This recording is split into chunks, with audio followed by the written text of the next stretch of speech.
반가워요.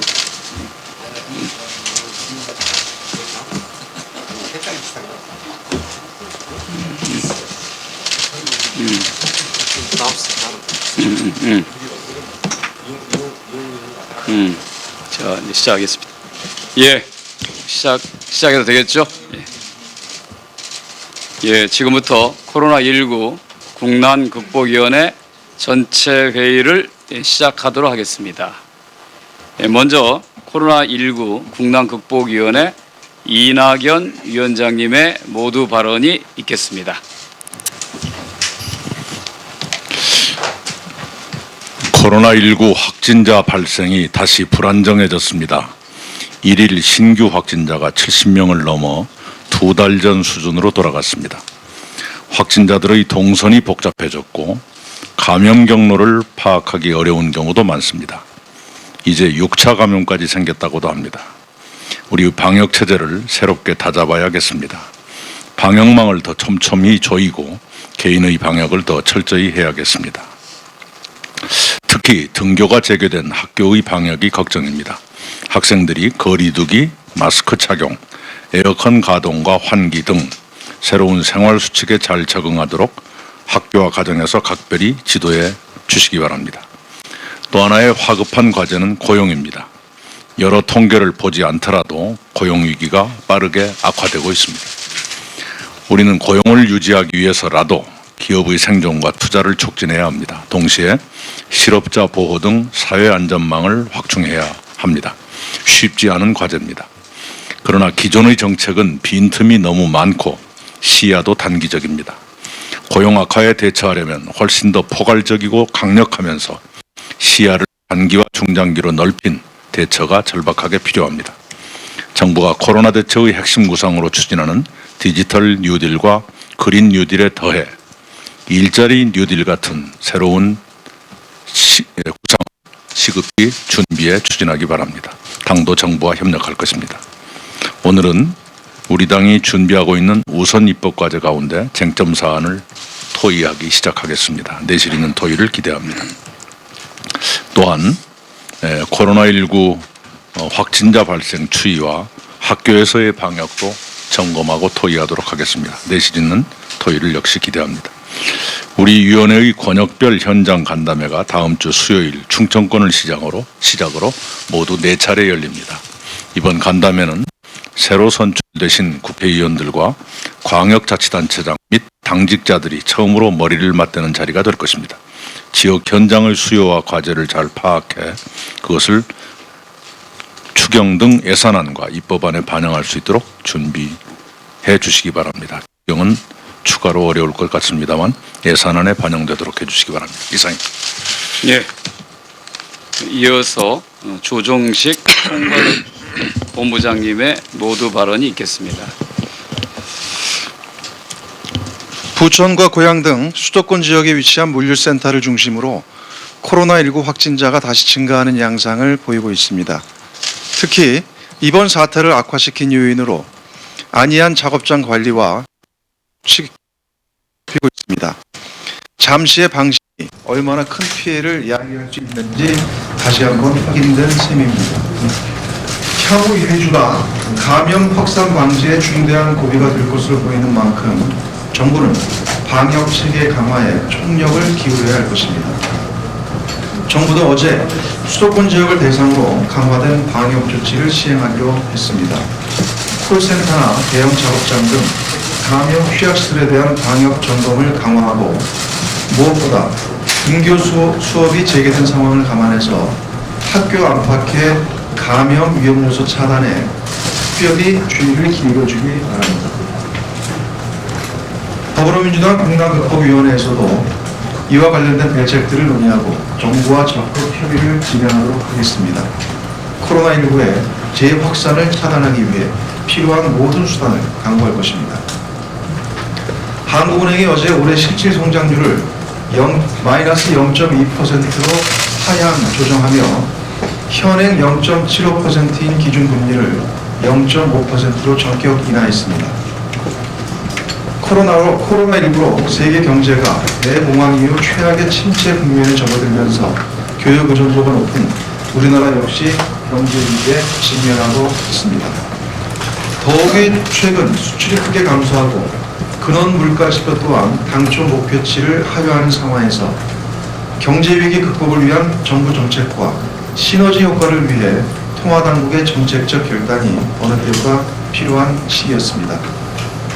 특히 미국과 일본, 유럽 등 주요 국가들이 과감한 재정 지출과 공격적 통화 정책을 병행하고 있고 IMF 등 국제기구들도 각국 정부에게 확장적 재정 정책과 완화적 통화 정책 간 정책 조합을 적극 권고하고 있습니다. 이 같은 시점에 한국은행이 기준금리를 인하한 것은 시의적절한 판단이라 생각합니다. 당정은 경제 회복을 위한 추가 대책을 신속하게 추진할 것입니다. 이와 관련해 가장 중요한 과제가 3차 추경을 신속하게 처리하는 것입니다. 한국은행의 기준금리 인하 결정에 따른 완화적 통화정책의 시너지 효과를 위해서는 적시에 재정 투입이 필수적입니다.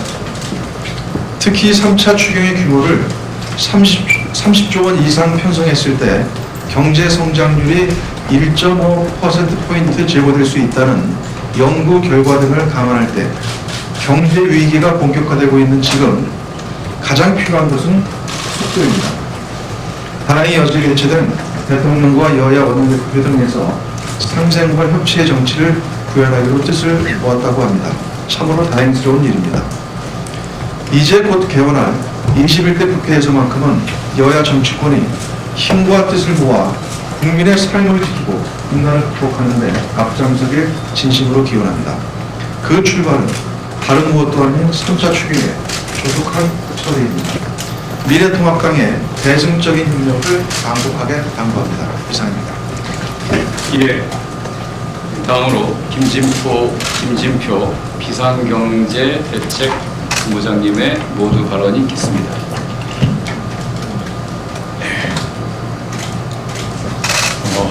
지난 4월 선거에서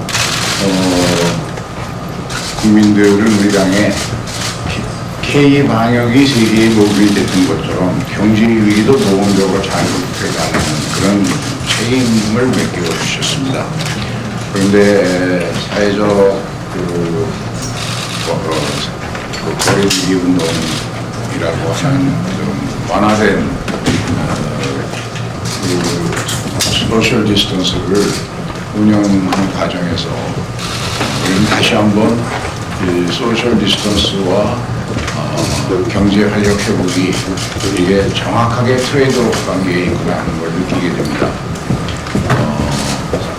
사회적 거리두기 경제 활력 회복을 위해서 좀 완화했는데 여기 이제 관리가 느슨해지니까 지금 확진자가 늘어나고 있는 이런 고민을 안고 있습니다.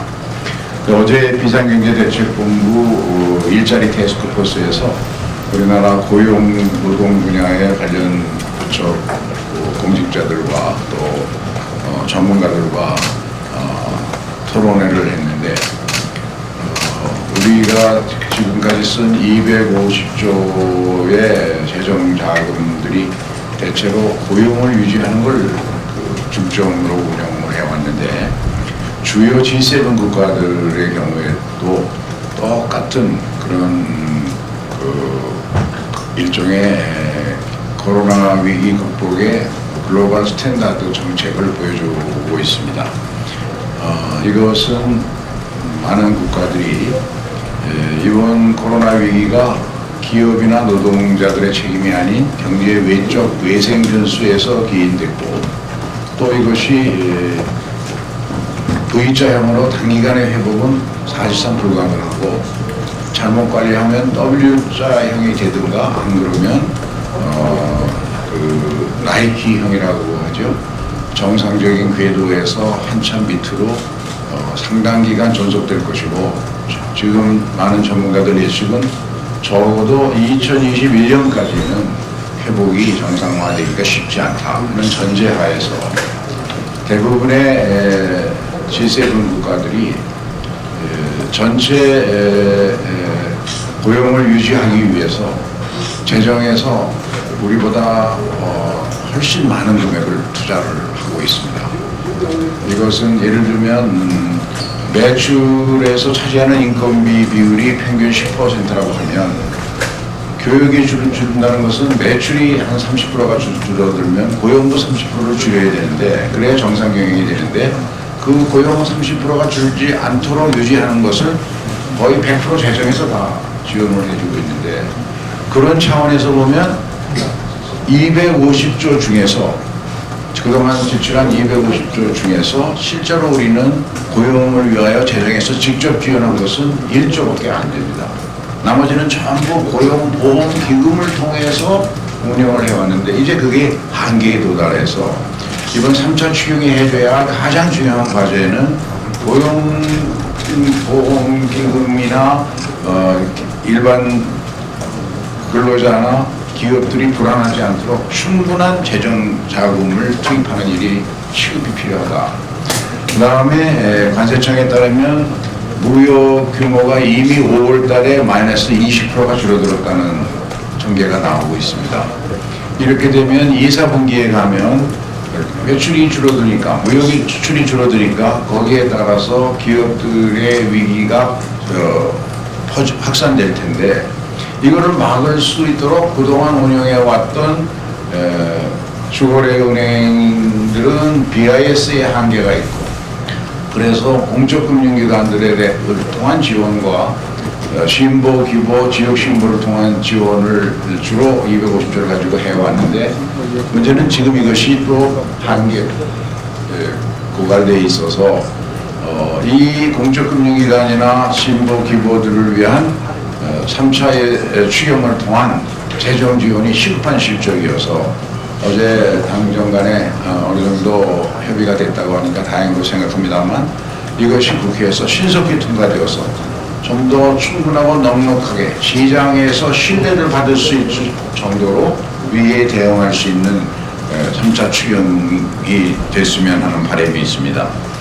이것과 함께 제가 몇 차례 말씀드렸지만 경제 주체들에게 위기 극복에 자신감을 불어넣고 심리를 안정시키는 일이 중요한데 이것은 지금 수출이 줄어드는 것을 보상할 수 있는 가장 좋은 방법은 외국의 금융자본이 한국 기업에 투자를 하도록 만드는 것이고 이것을 위해서 지금 중소벤처기업부가 다양한 방법으로 글로벌 펀드를 조성해 와서 29개 펀드에 약 3조 정도를 조성해서 운영하고 있습니다.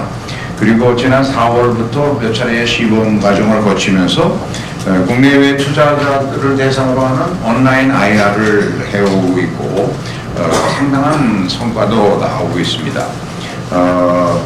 이것은 이제 화상회의 플랫폼을 이용해서 우리 좋은 기업들 구체적으로는 우리가 업종별 K 유니콘, 미래 유니콘 기업이라고 불리는 그 후보 기업들을 외국의 금융 투자가들에게 소개하는 그런 과정인데, 우리 이제 하반기로 넘어가면 ADB와 함께 새로운 벤처펀드를 조성해서 동남아 시장 진출을 돕고 미국, 싱가포르, 홍콩 벤처캐피탈과 함께 글로벌 펀드를 조성하고 이미 실리콘밸리와의 우리 해외 벤처캐피탈과 프라이빗 IR을 통한 76건의 상담도 진행되고 있습니다. 그런데 문제는 우리 금융기관들이 중소벤처기업부가 이런 IR을 하고 있는 그 사실을 모르고 있는 금융기관이 대부분입니다.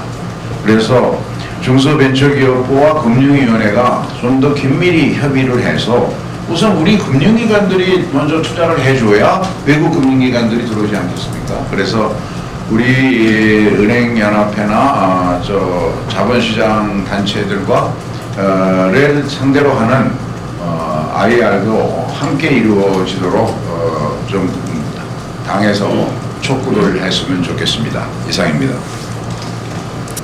예, 마지막으로 김상희 부위원장 겸 방역대책본부장님의 모두 발언을 듣고 회의를 비공개로 전환하겠습니다.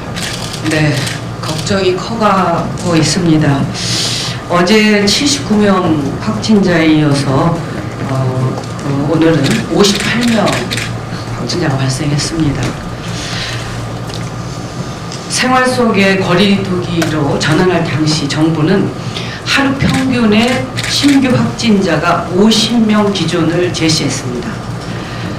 그 기준이 이제 어제부터 깨지고 있는 것입니다.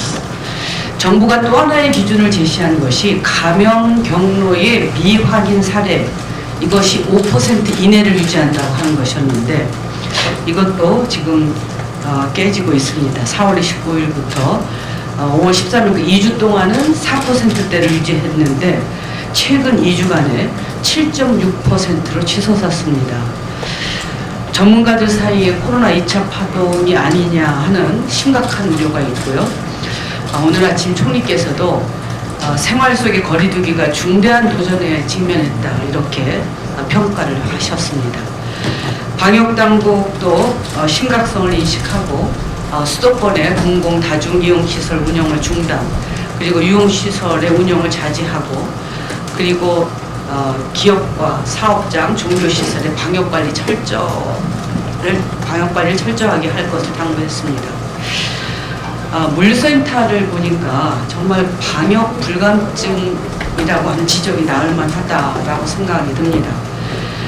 일용직 노동자들이 신발이나 방한복 등을 공용으로 사용을 했고, 구내 식당이나 실내 흡연실 등에서 거리두기가 전혀 지금 이루어지지 않았고요. 그리고 방역당국이 작업자들의 모자, 신발에서도 이제 바이러스가 검출됐다고 발표를 했습니다. 생활 속의 거리두기를 전환하면서 방역당국이 정말 철저하게 준비했다고 생각합니다. 그럼에도 불구하고 삶의 우리 생활의 현장에서 이 생활 속의 거리두기를 하면서 좀 더 섬세하게 그리고 치밀하게 예방 지침을 마련했어야 되지 않는가. 그 지침과 더불어서 관리를 어떻게 할 것인지를 철저하게 했어야 되지 않을까 하는 그런 아쉬움이 듭니다. 정말 방역 당국이 그동안 국민들께 안심을 시켜드리고 정말 많은 노력을 했음에도 불구하고 이런 좀 더 세심했으면 하는 생각을 하게 됩니다. 그리고 한 가지는 더는 기업들입니다. 기업들이 책임의식을 가지고 작업 공간에 대한 치밀한 점검, 그리고 개별 수칙을 마련하고 유도하는 그런 것이 필요하다고 생각하는데 혹시 부족했던 것 같습니다. 지금 교육당국이 학교 개학을 준비하는 과정에서 순차 등교 등 각종 조치를 하고 있고, 지금 그런 부분들이 지금 다른 기업이나 사업장보다는 훨씬 더 철저하게 하고 있기 때문에 잘 진행되리라고 생각을 하는데, 사업장도 이에 걸맞는 그런 준비가 있었어야 되지 않는가 하는 생각이 듭니다. 작업 공간의 이격거리 확보, 시차 출근제, 그리고 실내 흡연실 같은 밀폐 공간의 폐쇄, 이런 세부적인 조치가 필요하다고 생각합니다. 이와 같은 모든 것을 방역 당국에 다 의존하기는 어렵다고 생각합니다. 그래서 이제부터 생활 속의 거리두기와 관련해서는 노동부를 비롯한 각 부처, 그리고 노동부와 그 지역 지방자치단체, 그리고 지역별 노동청들의 적극적인 그런 역할이 필요하다고 생각합니다. 사회 생활 속의 거리두기에 맞게끔 지금 각 정부, 지방자치단체와 중앙정부가 새롭게 예방 기준을 마련하고 독려를 하고 지속적인 점검이 필요하며 점검을 하면서 계속 개선을 해 나가야 된다고 생각을 합니다. 사회적 거리두기로 돌아갈 것인지 이 판단을 하는 것은 저는 굉장히 신중하게 해야 되지 않는가 싶습니다. 최근 낮아진 확진자 비율에 우리가 조금은 해이해진 것이 아닌지 뒤를 좀 돌아보면서 앞으로 2주가 고민돼요. 2주 동안 방역 지금 중대본과 지방자치단체, 각 부처, 그리고 기업들, 그리고 우리 시민 여러분들께서 좀 더 정말 이 방역에 더 철저하게 임해야 될 것이라고 생각합니다. 이상입니다. 예, 지금부터 회의를 비공개로 전환하겠습니다. 언론 여러분들의 협조를 부탁드립니다. 회의 결과 브리핑은 오후 2시에